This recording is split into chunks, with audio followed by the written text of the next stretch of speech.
I heard this expression in my life before. If if you want to have a legacy, find something difficult and commit yourself to create a solution on how to solve it. And then you will always be associated and known because of your role in bringing change. It's a very real thing, and I don't know if you have encountered times like that in your own life, where everybody seem to avoid a certain big issue, and the people who commit themselves to solving problems for those big issues become brand creators. They create a brand that they're branded by the same issues as well. And it's important that we identify with that, because later on in life, you have the option of telling the story, which is yours, or you can give it away and other people are going to tell a story as if they were the people who created that brand.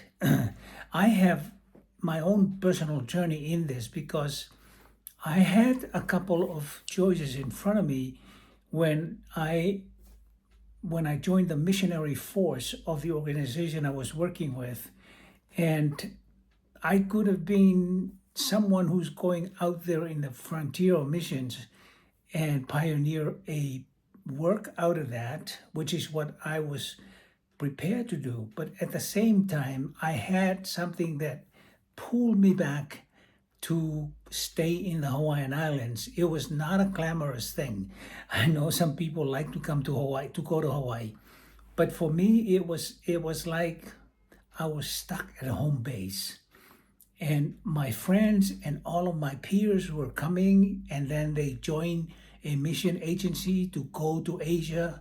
And some of them stayed for a long time. Some of them traveled back and forth. And when they come back, they were celebrated like celebrities because they were telling a story of what they were doing out there in the frontier.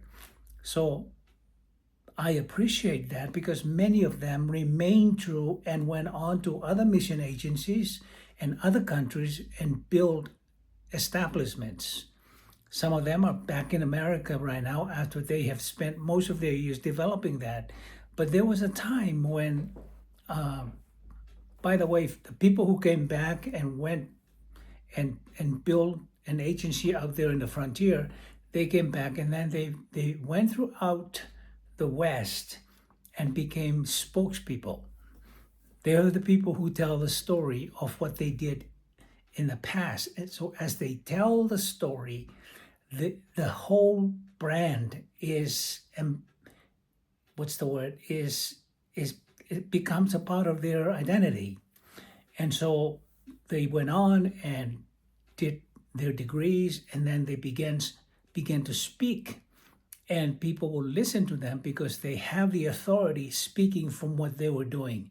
And that's one of the things that I want to encourage you. Sometimes, if you feel like you have been left out or you're watching things happening, it's not the end of it. You can start again by having a resolve in your heart that you're going to start something new. This is why I'm encouraging you to consider doing a YouTube channel, because now you're creating a brand of your own where you can talk about your experiences or talk about the things that you missed. And sometimes when we talk from a place of being at the wrong end of it, it becomes very powerful motivation for people who are listening, because there's a good chance that they may also be on the end of that in their journey, and they're looking for, number one, someone to motivate them, number two, someone to show them how they can stand up and do it again. And so that's a very powerful element of doing a brand in YouTube, because you can take whatever profession you were involved with in the past, and the success and the setbacks and all of that become a part of the brand of your story, that you can begin to talk about it, but the story must be told. And you're the one that has the ability and the opportunity to start a rebranding of that concept or of that idea. Let it be embodied within you. I know for me, my whole agenda when I was doing this, making this decision between going to the mission field and be a hero coming back, or staying in Hawaii and create another brand. And that brand was cultural dances and music be released into the church to celebrate with. And later on, we sent teams into those same frontier areas, and they came and they became very effective. So, but the brand was cultural redemption. We started with redeeming culture, then we brought in some scholars to help us identify what we were doing, and we came to the place where we call ourselves the cultural redemption. And some people, like our leaders in Africa, have taken on the concept and exploded it into they are the embodiment of cultural redemption through the eyes of the African community and the African continent. They develop training programs, they develop all of these different things, which they are now being associated with the developer of curriculums for university courses. They also have expanded into taking the same concept, and instead of bringing it to the church, we took it to the marketplace and start opening new art, new cultural business in South Africa. And so they are known for that. And they are these two young ladies that we have in our portfolio have become leaders of their own, with their own portfolio on cultural redemption from Africa. We have the same thing that happened with leaders in Australia from Fiji. I remember the day this young man who came from Fiji came to a meeting we had in, I believe it was in Florida, and brand new, kind of shy, but I knew underneath all of that shyness is a motivator, someone who can really build a brand. He took the idea of cultural redemption back to Australia where he was working and began to brand himself as a leader in taking cultural redemption and introduce rugby to the mission field. And he took the same concept and brought some of the professional people he was interfacing with in Australia and went to Fiji and did clinics in the little village, because it's like you go and you start something out of there. So whenever his name is mentioned in Fiji or in Australia or around the world where rugby is, his name will always be associated with the founder of that.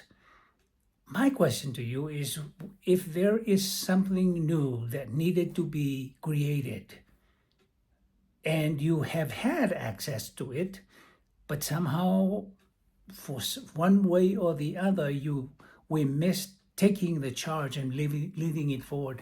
I want to encourage you in this season and this time with a new platform like YouTube. You can pretty much pick up everywhere your journey. And if you have lived up to 60, 70, 50, 40 years old, you have gone through a lot of experiences that if you would be committed to this, you can pick any brand idea and begin to build around it. Draw the stories from there so that you can tell it on your YouTube channel, and it becomes not only a source of your activities and the things that you're creating to give life to an idea, but you will also begin to have a lot more to draw from so you can share the back and forth of doing something like this. I can sit here and tell you, out of 28 years of doing of fronting and being in front of the cultural redemption side, I can think back of places like being with the Native American community in South Dakota and being with the Native American community in Florida, where I lived for almost 8 years, or living with the Native American community and having other young people go in, and we had some Native American leaders who came to us, and as a result of their joining us in the creating of this brand, they went back and built their own brand. So I'm happy to tell you today that I not only have the opportunity of seeing a brand taking off in so many ways. We've had teams that travel out of the US and travel out of Australia and New Zealand and out of South Africa. And they travel all over the world, interfacing with the idea of cultural redemption, but they're bringing their own unique expression with them. And they have put production together where you get the beauty and the joy of the Zulu culture, people from South Africa and from Africa, but you also have the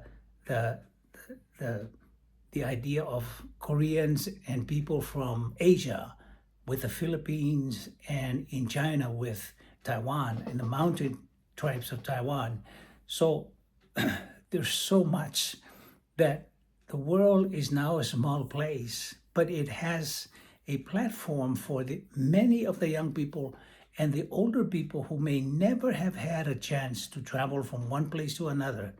But with the platform of cultural redemption, anybody can come. They can bring their story, they can bring their dance, they can bring their music, they can bring the art and all of that.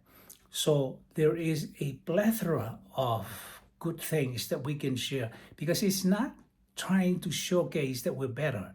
It's showcasing how much we appreciate the fact that God has given us this gift.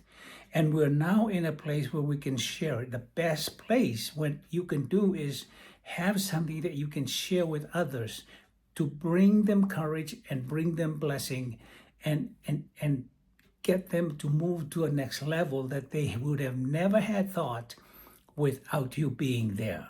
Now, let me ask you to help me on this. For the month of March, I am targeting to be in the 300 mark for my